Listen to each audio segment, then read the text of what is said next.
Mr. President, ladies and gentlemen, I didn't intend to come here this year. My country is at war, fighting for its life. But after I heard the lies and slanders leveled at my country by many of the speakers at this podium, I decided to come here and set the record straight.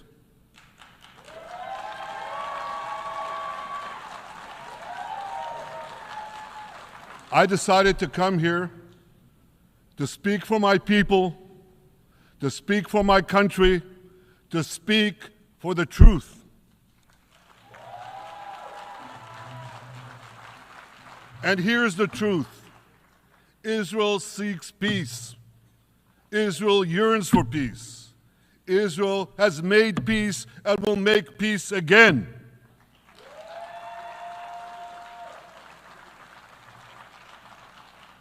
Yet we face savage enemies who seek our annihilation, and we must defend ourselves against these savage murderers.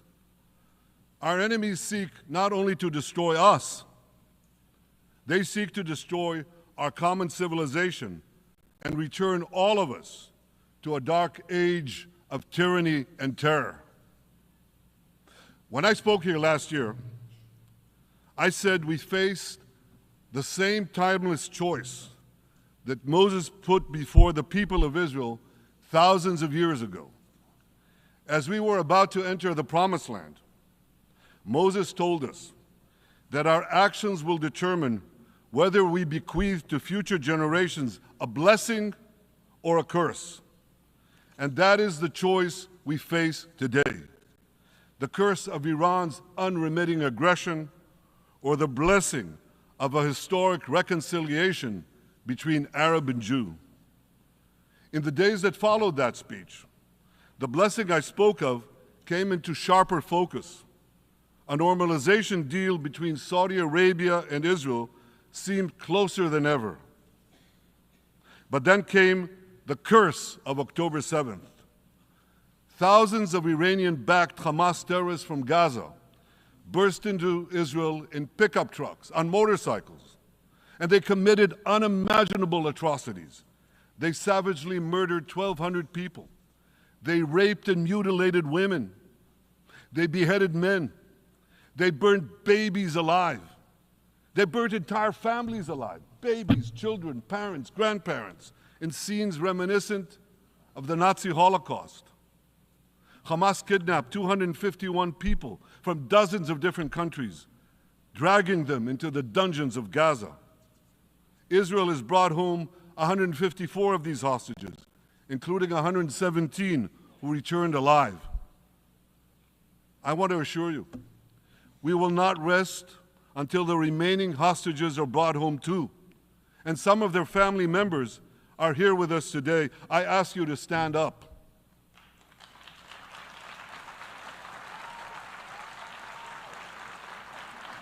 With us is Eli Stevie, whose son Idan was abducted from the Nova Music Festival. That was his crime, a music festival. And these murderous monsters took him. Kobe Smirno, whose son Jonathan was murdered, and his corpse was taken into the dungeons, into the terror tunnels of Gaza. A corpse held hostage. Salim al-Atrash, whose brother Muhammad, a brave Arab-Israeli soldier, was murdered. His body too was taken to Gaza. And so was the body of Ifat Hyman's daughter Inbar, who was brutally murdered at that same music festival. With us is Sharon Sharabi, whose brother Yossi was murdered, and who prays for his older brother Eli, who is still held hostage in Gaza. And with us too is Izhar Lifsich from Kibbutz Nir Oz, a kibbutz that was wiped out by the terrorists. Thankfully, we achieved the release of his mother Yocheved, but his father Oded is still languishing in an underground terrorist hell of Hamas. I again promise you, we will return your loved ones home. We will not spare that effort until this holy mission is accomplished.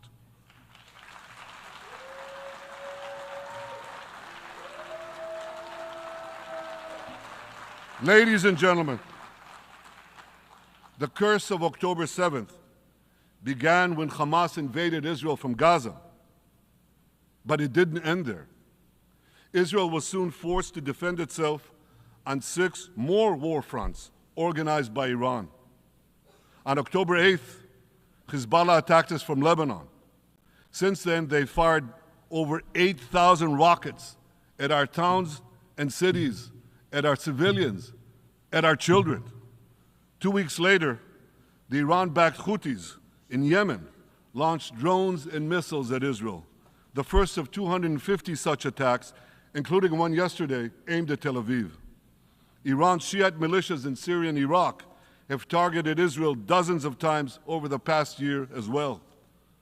Fueled by Iran, Palestinian terrorists in Judea and Samaria perpetrated scores of attacks there and throughout Israel. And last April, for the first time ever, Iran directly attacked Israel from its own territory, firing 300 drones, cruise missiles, and ballistic missiles at us. I have a message for the tyrants of Tehran. If you strike us, we will strike you.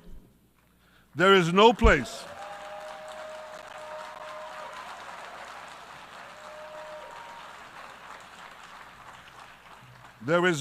in Iran that the long arm of Israel cannot reach. And that's true of the entire Middle East. Far from being lambs led to the slaughter, Israel's soldiers have fought back with incredible courage and with heroic sacrifice. And I have another message for this assembly and for the world outside this hall. We are winning.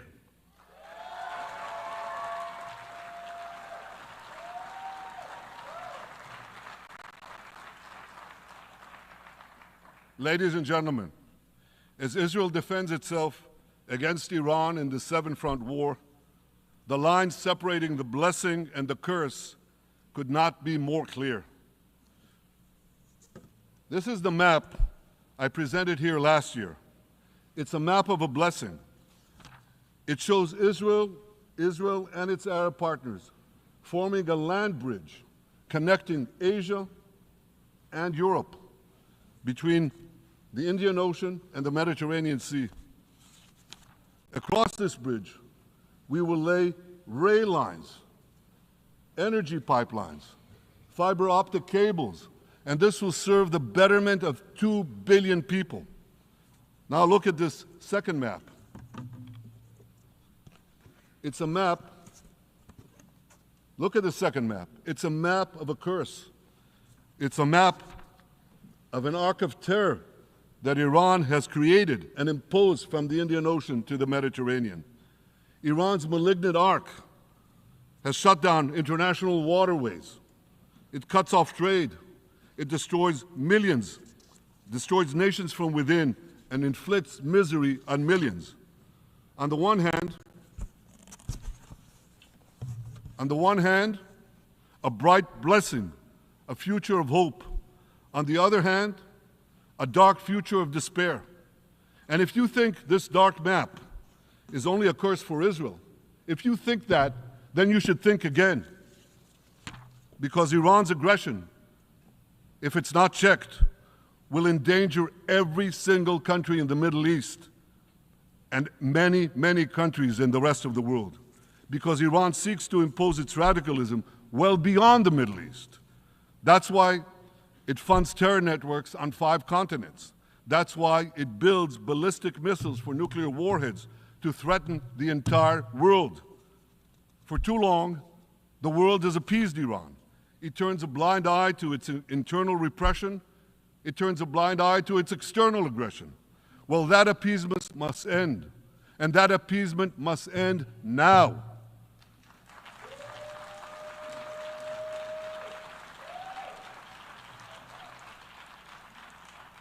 Nations of the world should support the brave people of Iran who want to rid themselves of this evil regime.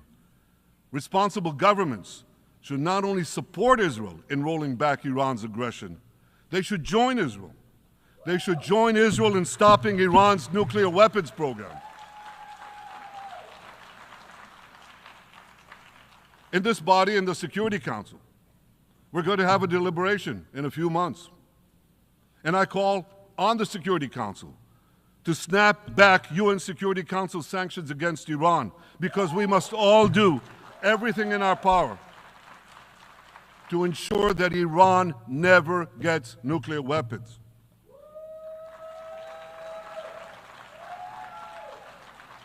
For decades, I've been warning the world against Iran's nuclear program. Our actions delayed this program by perhaps a decade, but we haven't stopped it. We've delayed it, but we haven't stopped it. Iran now seeks to weaponize its nuclear program for the sake of the peace and security of all your countries. For the sake of the peace and security of the entire world, we must not let that happen. And I assure you, Israel will do everything in its power to make sure it doesn't happen.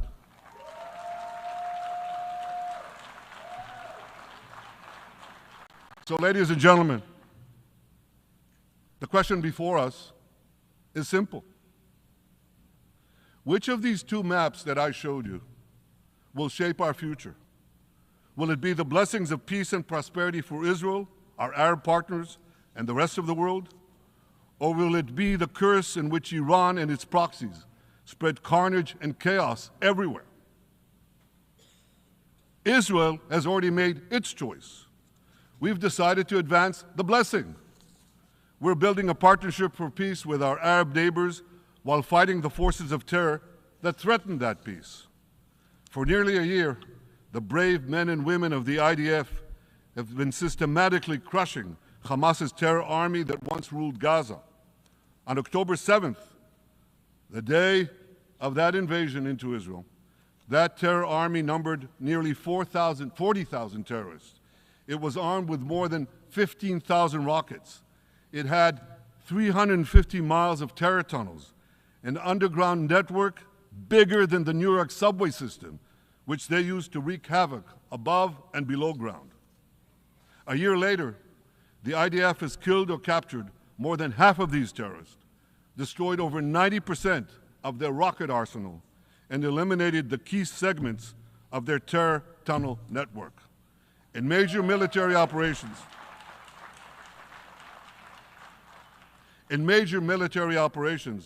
we destroyed nearly all of Hamas's terror battalions, 23 out of 24 battalions.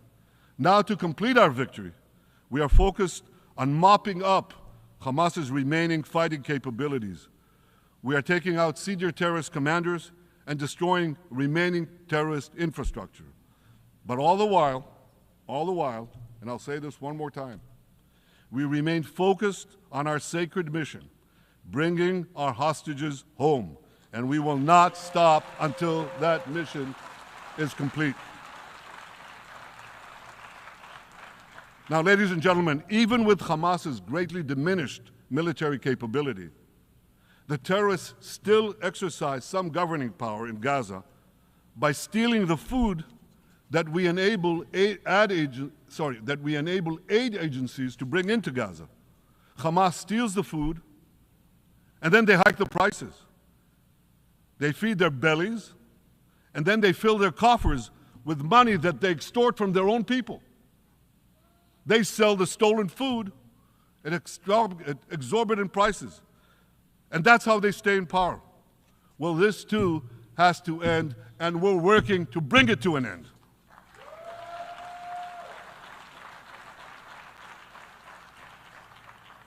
And the reason is simple.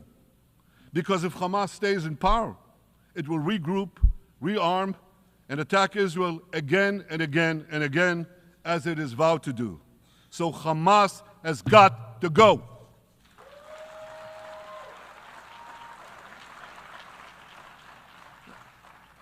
Just imagine For those who say, well, Hamas has to stay, it has to be part of a post-war Gaza, imagine in a post-war situation in World War II, imagine allowing the defeated Nazis in 1945 to rebuild Germany. It's inconceivable. It's ridiculous. It didn't happen then. It's not going to happen now.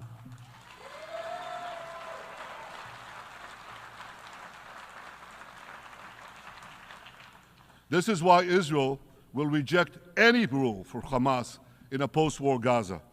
We don't seek to resettle Gaza. What we seek is a demilitarized and de-radicalized Gaza. Only then can we ensure that this round of fighting will be the last round of fighting. We are ready to work with regional and other partners to support a local civilian administration in Gaza committed to peaceful coexistence. As for the hostages, I have a message for the Hamas captors.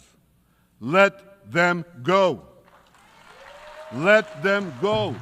All of them. Those alive today must be returned alive, and the remains of those whom you brutally killed must be returned to their families. Those families here with us today, and others in Israel, deserve to have a resting place for their loved ones, a place where they can grieve and remember them. This war,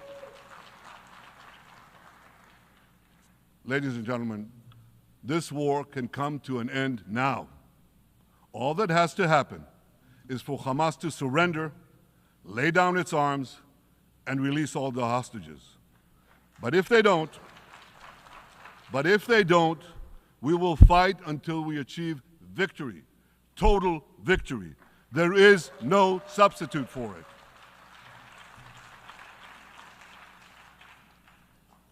Israel must also defeat Hezbollah in Lebanon.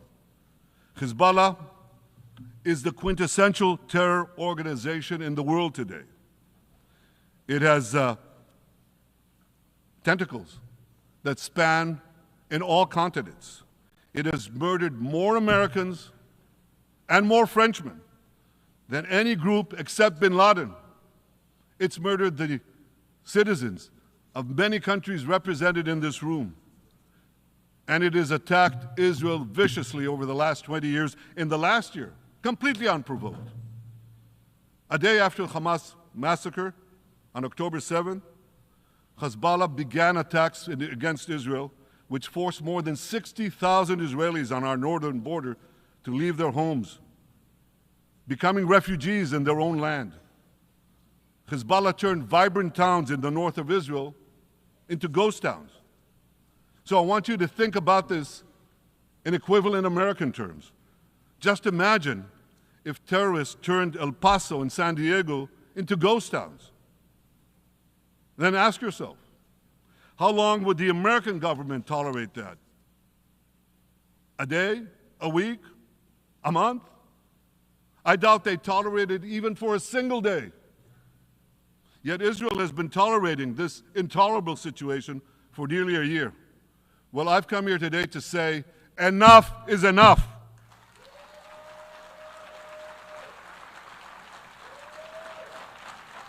We won't rest until our citizens can return safely to their homes. We will not accept a terror army perched on our northern border, able to perpetrate another October 7th style massacre. For 18 years, Hezbollah brazenly refused to implement UN Security Council Resolution 1701, which requires it to move its forces away from our borders. Instead, Hezbollah moved right up to our border. They secretly dug terror tunnels to infiltrate our communities and indiscriminately fired thousands of rockets into our towns and villages. They fire these rockets and missiles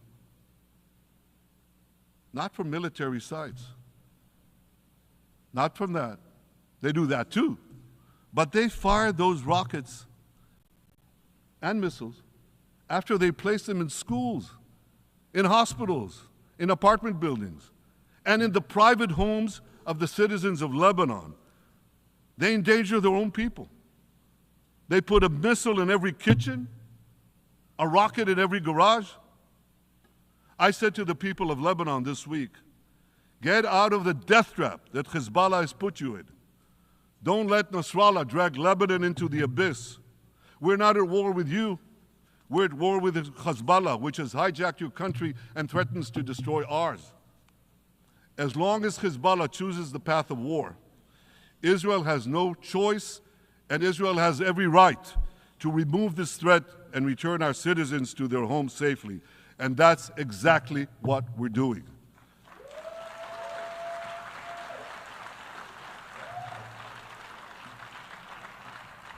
Just this week, the IDF destroyed large percentages of Hezbollah's rockets, which it built with Iran's funding for 3 decades. We took out senior military commanders who not only shed Israeli blood, but American and French blood as well. And then we took out their replacements, and then the replacements of their replacements. And we'll continue degrading Hezbollah until all our objectives are met.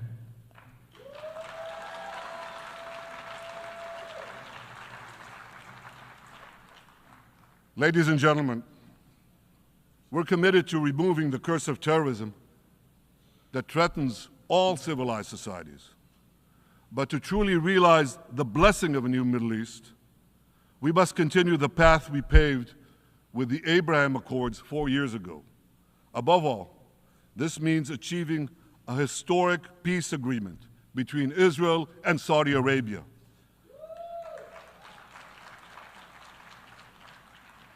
And having seen the blessings that we've already brought with the Abraham Accords, the millions of Israelis who've already flown back and forth across the Arabian Peninsula, over the skies of Saudi Arabia, to the Gulf countries, the trade, the tourism, the joint ventures, the peace, I say to you, what blessings such a peace with Saudi Arabia would bring. It would be a boon to the security and economy of our 2 countries. It would boost trade and tourism across the region. It would help transform the Middle East into a global juggernaut. Our 2 countries could cooperate on energy, water, agriculture, artificial intelligence, and many, many other fields. Such a peace, I'm sure, would be a true pivot of history. It would usher in a historic reconciliation between the Arab world and Israel, between Islam and Judaism, between Mecca and Jerusalem. While Israel is committed to achieving such a peace, Iran and its terror proxies are committed to scuttling it. That's why one of the best ways to foil Iran's nefarious designs is to achieve the peace. Such a peace would be the foundation for an even broader Abrahamic alliance. And that alliance would include the United States, Israel's current Arab peace partners, Saudi Arabia, and others who choose the blessing of peace. It would advance security and prosperity across the Middle East and bring enormous benefits to the rest of the world. With American support and leadership, I believe this vision can materialize, and much sooner than people think. And as the Prime Minister of Israel, I will do everything in my power to make it happen.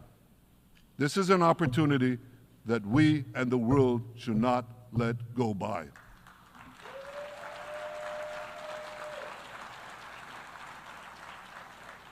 Ladies and gentlemen, Israel has made its choice.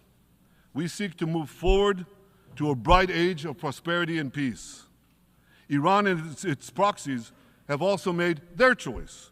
They want to move back to a dark age of terror and war. And now I have a question. And I pose that question to you. What choice will you make? Will your nation stand with Israel? Will you stand with democracy and peace? Or will you stand with Iran, a brutal dictatorship that subjugates its own people, exports terrorism across the globe? In this battle between good and evil, there must be no equivocation. When you stand with Israel, you stand for your own values and your own interests. Yes, we're defending ourselves, but we're also defending you against a common enemy that through violence and terror seeks to destroy our way of life. So there should be no confusion about this. But unfortunately, there is a lot of it in many countries and in this very hall, as I've just heard. Good is portrayed as evil, and evil is portrayed as good. We see this moral confusion when Israel is falsely accused of genocide, when we defend ourselves against enemies who try to commit genocide against us. We see this too when Israel is absurdly accused by the ICC prosecutor of deliberately starving Palestinians in Gaza. What an absurdity. We helped bring in 700,000 tons of food into Gaza. That's more than 3,000 calories a day for every man, woman, and child in Gaza. We see this moral confusion when Israel is falsely accused of deliberately targeting civilians. We don't want to see a single person, a single innocent person die. That's always a tragedy. And that's why we do so much to minimize civilian casualties, even as our enemies use civilians as human shields.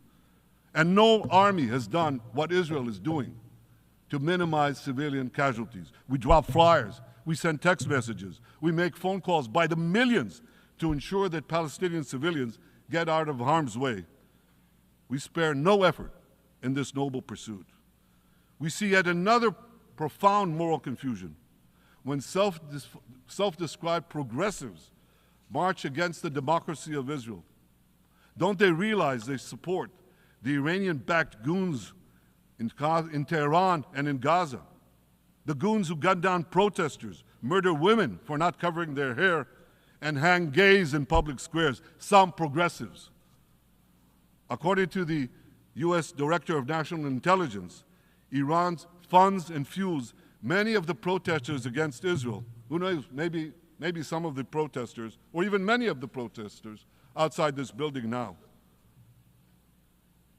Ladies and gentlemen, King Solomon, who reigned in our eternal capital, Jerusalem, 3,000 years ago, proclaimed something that is familiar to all of you. He said, "There is nothing new under the sun." Well, in an age of space travel, quantum physics, and artificial intelligence, some would argue that's a debatable statement. But one thing is undeniable. There is definitely nothing new at the United Nations.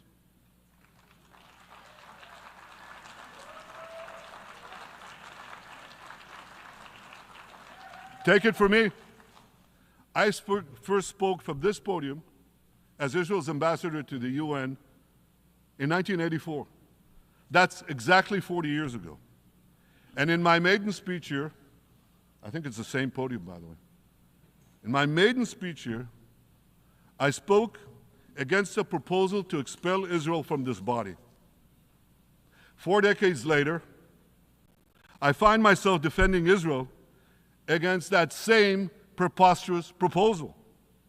And who's leading the charge this time?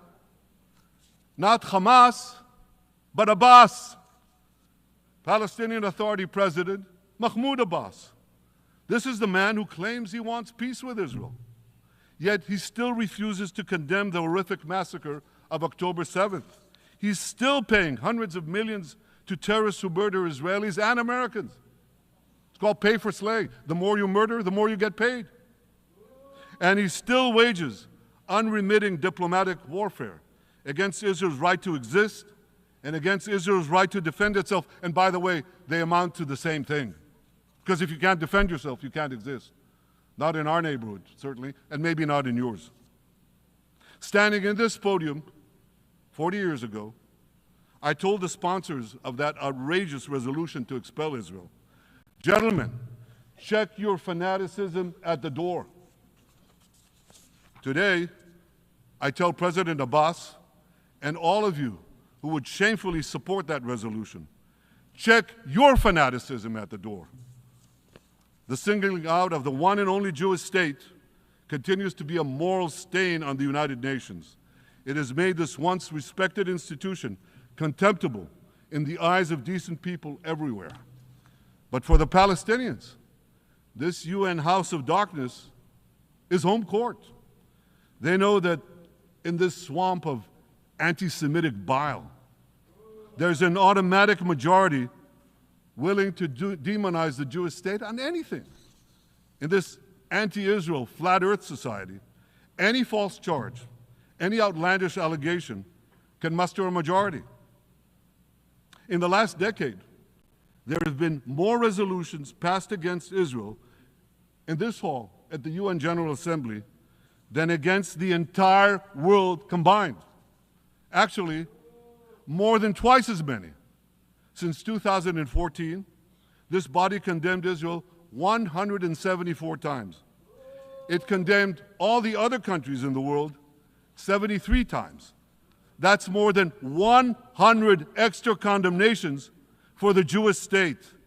What hypocrisy, what a double standard, what a joke. So the UN's hostility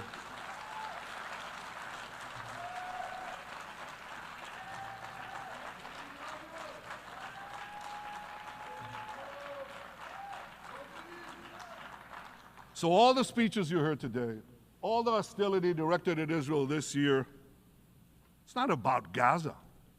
It's about Israel. It's always been about Israel's very existence. And I say to you, until the Jewish state is treated like other nations, until this anti-Semitic swamp is drained, the UN will be viewed by fair-minded people everywhere as nothing more than a contemptuous farce. Now, given the anti-Semitism at the UN, it should surprise no one that the prosecutor at the ICC, one of the UN's affiliated organs, is considering issuing arrest warrants against me and Israel's defense minister, the democratically elected leaders of the democratic state of Israel. The ICC prosecutors rushed to judgment. His refusal to treat Israel with its independent courts the way other democracies are treated is hard to explain by anything other than pure anti-Semitism. Ladies and gentlemen, the real war criminals are not in Israel. They're in Iran.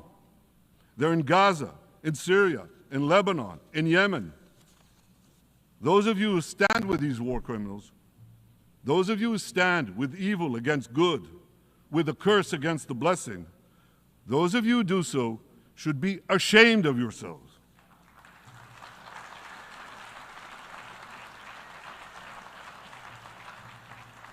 But I have a message for you. Israel will win this battle. We'll win this battle because we don't have a choice. After generations in which our people were slaughtered, remorselessly butchered, and no one raised a finger in our defense, we now have a state. We now have a brave army, an army of incomparable courage, and we are defending ourselves. As the book of Samuel says in the Bible, Netzach Yisrael lo yishaker. The eternity of Israel will not falter.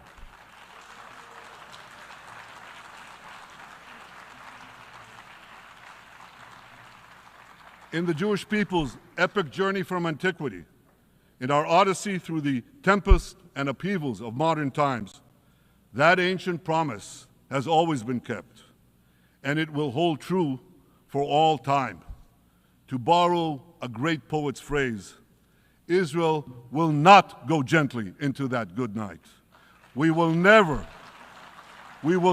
need to rage against the dying of the light, because the torch of Israel will forever shine bright.